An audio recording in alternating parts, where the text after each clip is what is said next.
Boa noite. Começamos, então. Vamos lá. Oficialmente iniciada agora a palestra. Muito bem. Queria apresentar para vocês a Dinalva, nossa intérprete de Libras oficial, né? Para tornar acessível aí o conteúdo. A gente chama de palestra, mas, na verdade, é até muito formal esse nome, né? Palestra. É mais uma conversa, um bate-papo. Pensando nessa questão da acessibilidade também, né? É algo extremamente necessário, mas relativamente novo para a gente, então vou fazer a audiodescrição aqui do nosso espaço. Então, meu nome é João Mário, eu sou um homem pardo, com barba grisalha, com um pouquinho de cabelo grisalho também. Estou vestindo uma blusa polo preta com bolinhas brancas, detalhes brancos. Aqui ao meu lado está a Dinalva, intérprete de Libras, vestindo uma blusa polo preta também. Dinalva é loira, branca, com olhos claros, está de batom e está tornando possível a nossa palestra acessível aí para os surdos. Atrás da gente tem alguns manequins com figurinos do acervo de figurinos da Associação Cultural Mimos, que atualmente estão expostos aqui no nosso espaço. E atrás desses figurinos tem uma cortina vinho marrom de veludo. Então, esse é o nosso cenário aí, viu? Eu vou começar a compartilhar a tela aqui com vocês, e aqui na tela vocês já podem ver que, né, os nossos patrocinadores, eu preciso, obviamente, agradecer com toda razão, né? Instituto Unimed BH, que nos patrocina através de pessoas físicas, doações de pessoas físicas, através da Lei Federal de Incentivo à Cultura, Lei Rouanet, e também a MGS, Administração e Serviços, que nos patrocina através da Lei Municipal de Incentivo à Cultura. Então, essa é uma realização também da Prefeitura Municipal de Belo Horizonte, através da Secretaria Municipal de Cultura. É uma produção da Amora Produções Artísticas e também da Lazuli Produções. E esses nossos projetos da Lei Federal de Incentivo à Cultura também são patrocinados pelos parceiros mímulos, que são aquelas pessoas físicas que nos apoiam deixando um pouco do seu imposto de renda para os nossos projetos. Então, essa é a segunda palestra de um ciclo de palestras que iniciou no mês passado com a palestra de história sobre a história do tango. Hoje teremos a história da salsa. Mês que vem, dia 21 de maio, teremos a história do samba. E em junho, fiquem atentos aí, essa agenda está sempre no nosso site da companhia, nesse caso, onde constam as ações da Associação Cultural Mimos, e no site da escola tem a agenda também dos eventos da escola, né, da Mimos Escola de Dança. Então, em junho, teremos a história do swing, que fecha esse ciclo dessas 4 palestras que compreendem os principais gêneros aí das danças de salão. Depois, no segundo semestre, também temos, fazendo parte desse ciclo de ações formativas, de capacitação, a gente tem 2 módulos do curso de formação de professores. Tá? Então, a primeira pergunta que eu sempre faço, alguns que já fizeram aula comigo aí, me desculpem ser repetitivo, mas a pergunta que eu sempre faço é essa: como podemos definir música ou dança popular? Se a gente pegar as músicas populares que surgiram, estou pegando as músicas para a gente chegar na dança, né? Porque, de uma maneira geral, primeiro surge a música e, em seguida, surge a dança. A partir do que os músicos estão executando, os dançarinos, né, os praticantes da dança, daquelas manifestações culturais, vão deixando seus corpos se manifestarem de acordo com aquela dança que surge ou que evolui a partir de uma antecessora. Se a gente pegar o conceito que normalmente é mais aceito academicamente em relação à música popular surgida no continente americano, a gente pode definir as músicas populares surgidas aqui no continente americano como sendo aquelas resultado da fusão da cultura ou das culturas, porque foram várias culturas africanas que vieram através dos povos escravizados, e também, juntamente, né, a fusão dessas culturas africanas com as culturas europeias dos colonizadores.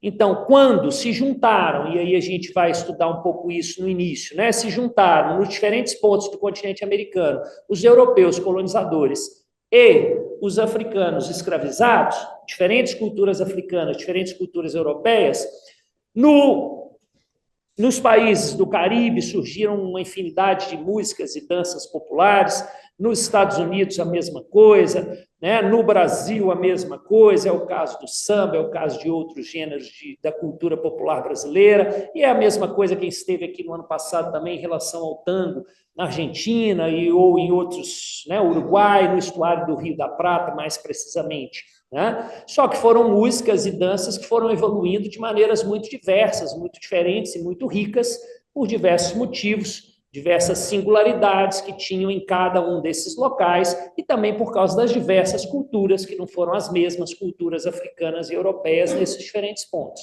Então, com a salsa, aqui nos países do Caribe, mais precisamente em Cuba, foi isso que se deu, né? Uma grande fusão entre africanos escravizados e europeus colonizadores.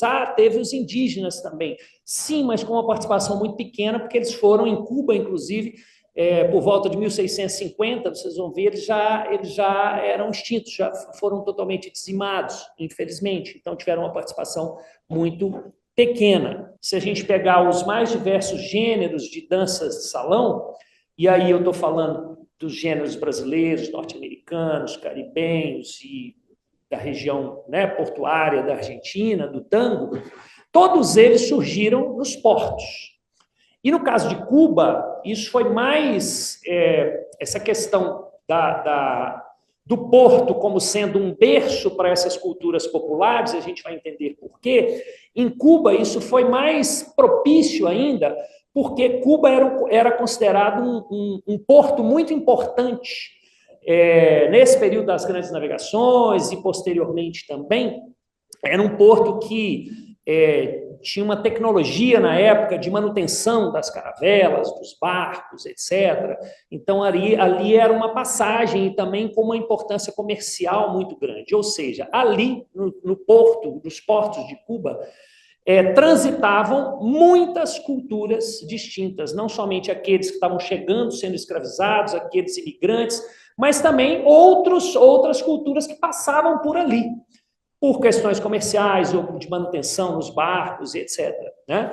E por que o porto, então, ele favorece uma cidade portuária, uma região portuária, favorece o nascimento de novas vertentes artísticas, novas formas de pensamento, nesse caso específico, novas músicas populares e danças populares. Mas, na época, os locais onde essas diferentes culturas se encontravam, transitavam, estavam próximas ali fisicamente, né, eram os portos. Então, não é à toa que foram os portos, as cidades portuárias do Brasil, Rio de Janeiro e Salvador, que foram os berços do samba. Não é à toa que foram as cidades portuárias do Rio da Prata, ali, Buenos Aires, principalmente, foi o berço do tango. As cidades portuárias dos Estados Unidos, que foram o berço do jazz e, consequentemente, posteriormente, do rock and roll, do swing e etc. Né? E as cidades portuárias do Caribe, principalmente em Cuba, foram berço da salsa. Ondas migratórias para além dos colonizadores também contribuíram. Então, os franceses tiveram uma participação grande também, não só a cultura espanhola, mas os franceses, os imigrantes franceses, tiveram uma participação grande também nessas origens da salsa. Então, teve, no final do século XVIII, uma onda de imigração francesa e haitiana por causa da Revolução do Haiti. Então, teve essa onda de imigração para Cuba. E, além dos franceses, tiveram também uma proporção significativa de holandeses, ingleses e, obviamente, os espanhóis, que já eram os colonizadores ali. Então, são diferentes culturas europeias ali também. E aqui começa a falar dessa dança com os pares entrelaçados, que a gente vai falar um pouquinho mais agora, né? E da cultura francesa, dessa participação da cultura francesa. A contradança, talvez vocês já tenham ouvido falar um pouquinho da contradança. A contradança é uma dança de origem europeia, que está lá no berço das danças de salão, mas é uma dança que não tem o formato ainda da dança de salão que a gente conhece hoje. Ela se assemelha muito àquelas danças de corte, da corte francesa, que vocês já devem ter visto em filmes de época, que basicamente eram dançadas em grupo, né? E era como se tinha uma coreografia e aqueles grupos, os participantes executavam essa coreografia todos juntos, mas não tinha o abraço da dança de salão, não tinha um conduzindo o outro, não tinha esse formato da dança de salão que a gente conhece hoje.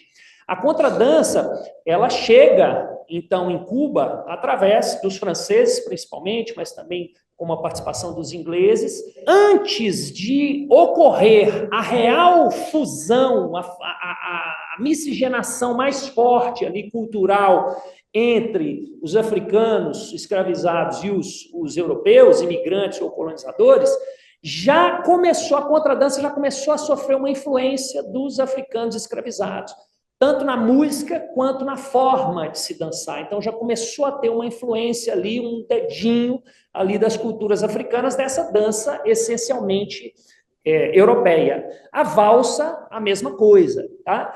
Até ela evoluir para aquele que foi o primeiro gênero de música e dança considerado cubano, né?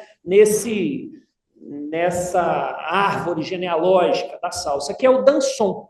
Então, de contradança passa a ser chamado dança e depois ela passa a ser chamada de dançom. Eu vou colocar agora para vocês um pouquinho um vídeo da contradança e depois um vídeo do dançom, para vocês conhecerem.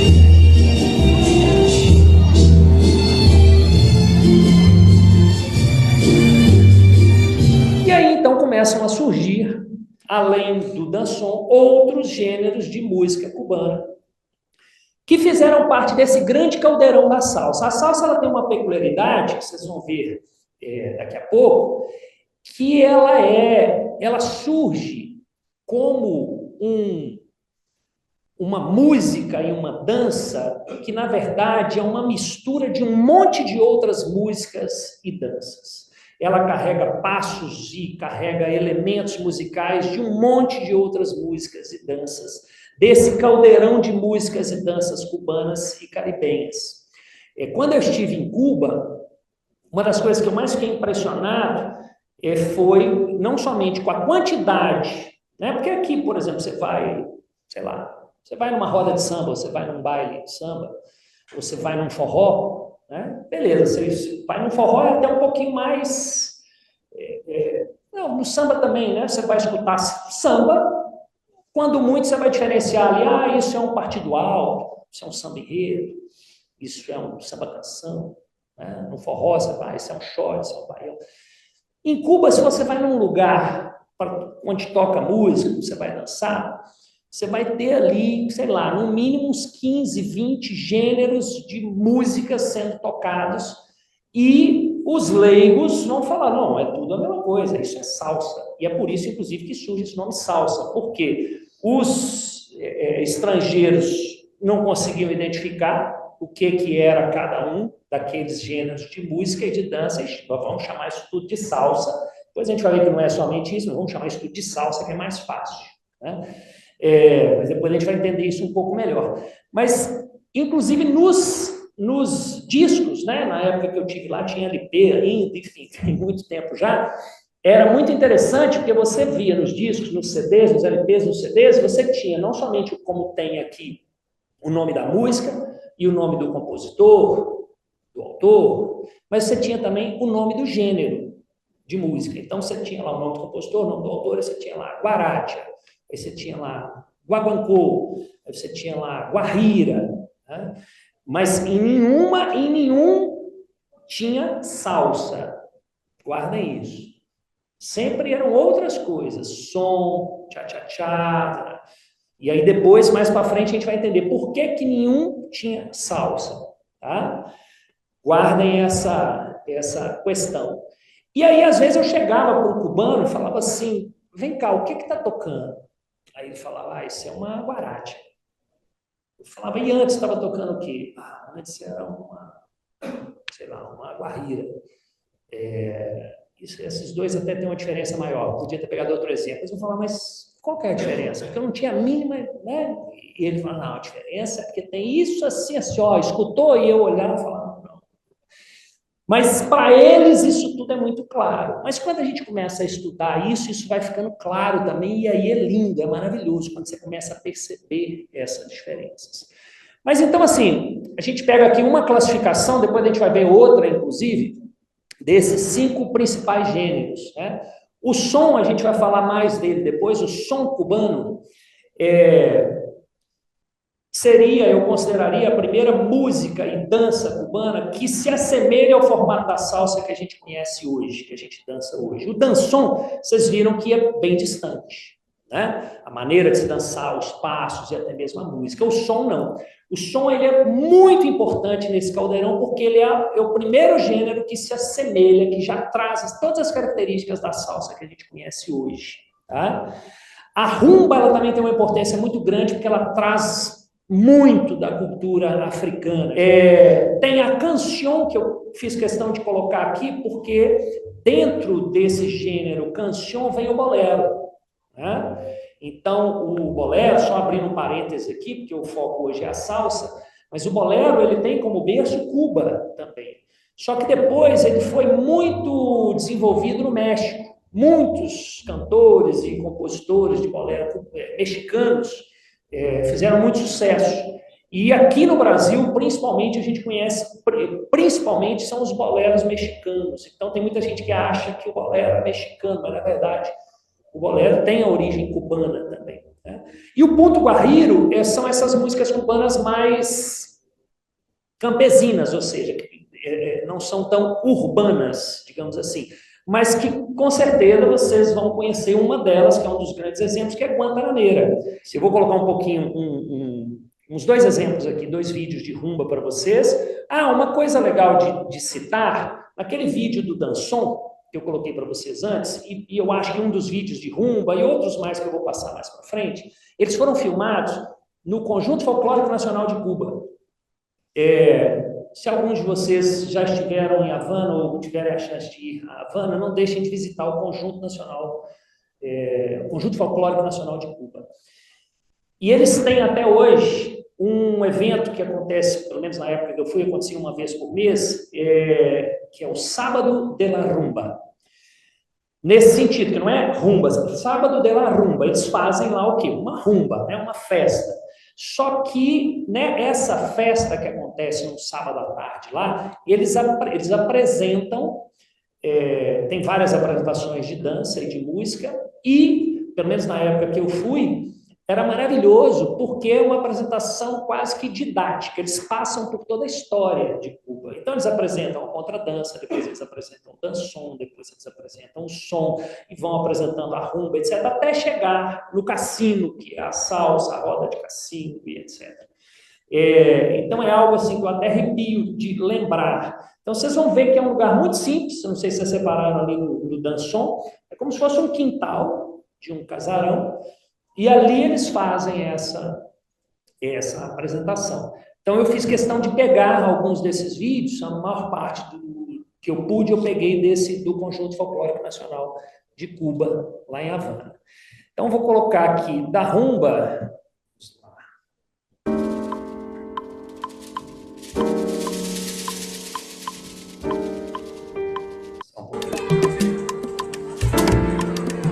Percebam que eles dançam. Não tem casal, é um casal, mas dançando separado. Essa é também na música. A música que assemelha muito ao que a gente conhece.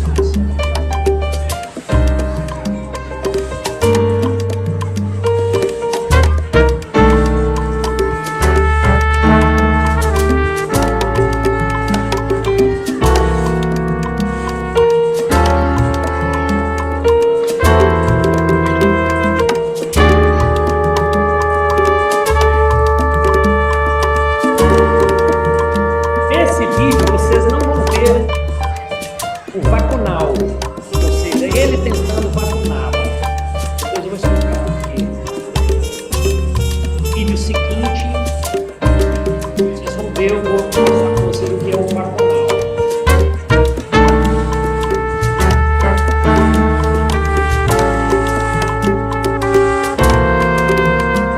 Mas vejam que tem, né, toda essa representação dessa dança do cortejo, né? É ele tentando conquistá-la para o objetivo da fertilidade. Bonito a gente falar com o objetivo da fertilidade, né? Ele quer pegar. Aqui eles já pegam, começam a dançar, aí eles já vão dançar o som, ou vão dançar a salsa. Deixa eu colocar um outro.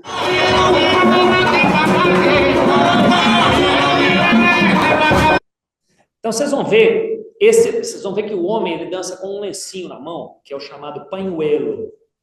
E esse lencinho também ele usa para cortejar a mulher, mas também no vacunal. Vocês vão ver que em alguns momentos eles vão fazer gestos, seja com a mão, seja com a perna, com o pé, em direção ao sexo da mulher. E ela tenta se proteger, ela faz sempre esse jogo, né? É sempre essa brincadeira, é sempre esse jogo que acontece.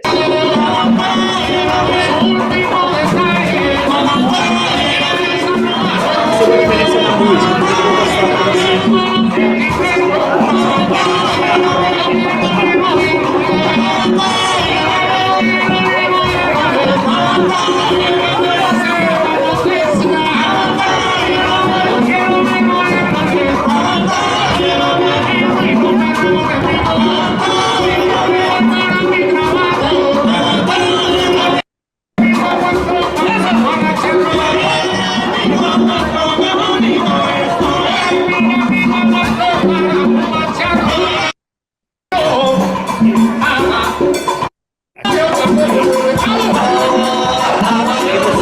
Ver, mas eu vou explicar também por quê. Aqui não estão mais as mulheres.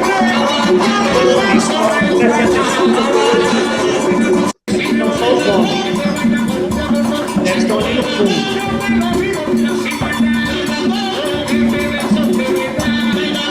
É uma dança muito mais virtuosa, tem umas coisas dramáticas, movimentos mais de exibição. Já entra uma parte das mulheres aqui. Deixa eu colocar um último vídeo de rumba aqui.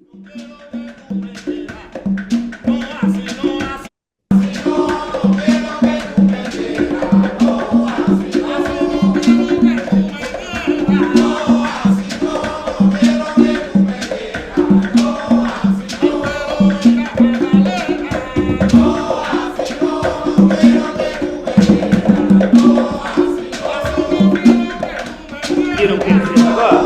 Ele fez um movimento de quadril.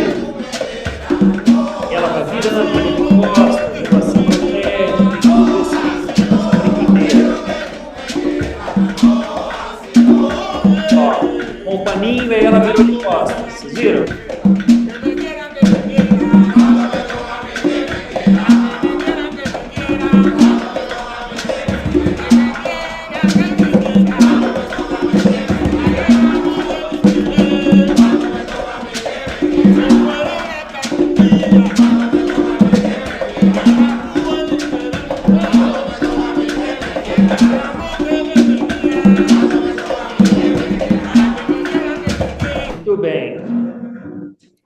Então, a salsa, como a gente conhece hoje, ela surge nos anos 1970, e ela surge não em Cuba, apesar da gente ter falado de Cuba o tempo inteiro aqui, ela surge não em Cuba, ela surge com essas características nos Estados Unidos. Mas, de que forma? Através dos hispanos, dos imigrantes porto-riquenhos, cubanos, né? Que são milhares, milhões nos Estados Unidos, como a influência do jazz, então, fazem surgir a salsa, mas que surge por um empurrão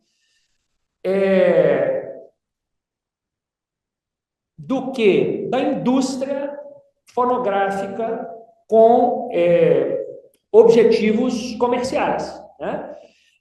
Principalmente essa gravadora, nesse período, Fania Records, ela teve um papel muito importante no surgimento e na salsa ter estourado, invadido todo mundo, como música e como dança,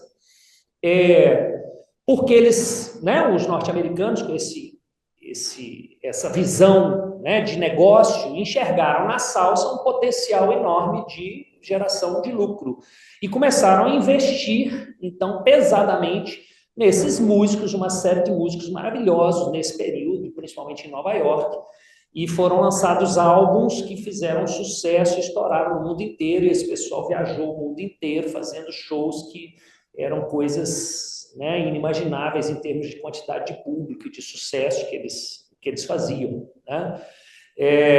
Então, o que é dito aqui, né, em relação à salsa é o quê? Ela não representa um gênero em si, mas uma grande mistura, é o que eu venho falando com vocês desde o início. Ainda com influências do merengue, que é da República Dominicana, do calypso, que é uma outra dança e música de Trinidad e Tobago, da cúmbia colombiana, do rock norte-americano, do reggae jamaicano, ou seja, é um caldeirão mesmo de influências, tá? E hoje ainda absorve influências do rap e do técnico. Esse nome foi dado por um DJ nesse período, né? E também, né, diz a lenda, reza a lenda que, por isso, quer dizer, aquilo que eu disse antes, como é que eu identifico se isso aqui é mambo, se isso aqui é cassino, se isso aqui é guarate, guaguancô e tal, vamos chamar isso de salsa, porque isso aí é caliente, isso aí né, tem todo esse sabor e caliente do Caribe, então vamos dar o nome de salsa, é um nome mais comercial, e isso acabou pegando, né? E hoje a salsa faz esse caminho de volta. Em Cuba, um pouco menos, por causa desse, né, de ser ainda esse país fechado, mas em países como Colômbia, Venezuela e outros, onde se dança muita salsa também, esse caminho de volta, ou seja, né, ele sai ali do Caribe, ou desses países ali do norte da América do Sul, ele vai para os Estados Unidos, né, sofre todas essas influências do jazz e ele volta para influenciar também a forma como é dançada e é tocada no Caribe, nesses países que são também grandes berços da salsa, né? E aí, em Cuba, o que acontece? Alguns puristas, como eu já disse antes, eles não... você fala assim, você dança salsa? Não, salsa não existe. Existe o cassino, existe o som cubano. Salsa é um negócio que os americanos inventaram. O que existe é isso aqui, né, em Cuba. Mas, né, fato é que a salsa que é dançada hoje, realmente ela tem um formato. A salsa que é tocada, que é feita, que é produzida musicalmente hoje, ela tem um formato diferente, que se distancia da música cubana, desses berços, né? Pela instrumentação também, com muitos metais, pela forma como ela foi produzida, ou seja, com bons estúdios de gravação, diferentemente do que se tem em Cuba, né? Distante disso, e essa poderosa máquina de divulgação norte-americana. E para fechar, para satisfazer a curiosidade de vocês, o que é o bugalú. Aí vocês vão ver que já é bem diferente, mas que dá para identificar o que eu disse. Musicalmente tem um quê de rock and roll e na dança também tem um quê de rock and roll.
depois eu posso mandar esses links para vocês, né, assistirem, mas a minha sugestão é que vocês pesquisem no YouTube Conjunto Folclórico Nacional de Cuba, porque aí não vai ter erro em relação à qualidade do que está sendo apresentado, né? E eu não posso deixar de terminar, como tradicionalmente eu termino essas aulas de história, com essa frase aqui do Jung, né? Não sei onde não há coisas que os modernos tenham dito, que os antigos não tenham dito de maneira mais bonita, simples e profunda. Eu não compartilhei aqui com o pessoal do Zoom. Por quê? Porque eu acho fundamental a gente dizer que nós estamos falando aqui de ancestralidade, nós estamos falando de história e nós somos somente mais alguns aqui numa história que é muito, muito maior do que nós, né? E a gente está só... só não, né? A gente tem uma responsabilidade grande de preservar esse legado, de manter essas tradições e de respeitar toda essa história que veio, né, de séculos. A gente começou falando lá de 1492, né? Então são mais de 5 séculos.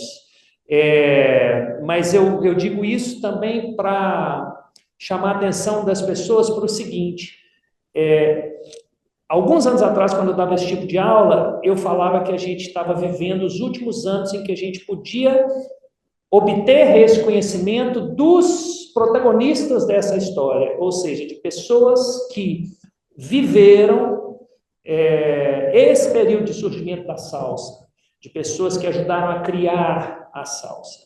Hoje, infelizmente, acho que já é difícil a gente, né? Ou talvez a gente consiga acessar alguns deles, né? Mas então também para despertar a atenção de vocês para isso, quer dizer, a gente vive num momento de que, se você quiser ter acesso a quem viveu esse período de surgimento da salsa, ainda dá tempo, mas daqui a pouquinho vocês vão ter que se contentar comigo, por exemplo, né? Ou outros mais, ou seja, a história, né? Você pode obter as informações diretamente da origem, mas vai passar um tempo que você vai ter que obter as informações indiretamente, né? Pelos livros, ou por quem aprendeu com a origem, ou por quem aprendeu com quem aprendeu, né?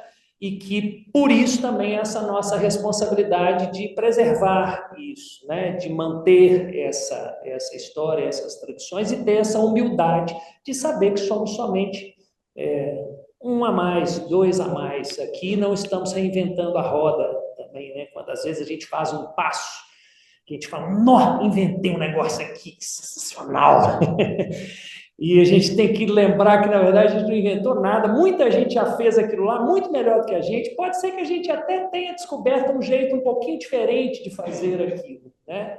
Mas a gente não inventou nada. A gente pode roubar algumas ideias e transformá-las ao nosso favor, desde que a gente as respeite. Muito obrigado, Dinalva. Obrigado a todos que foram heróis de permanecer até agora. E até a próxima. Valeu!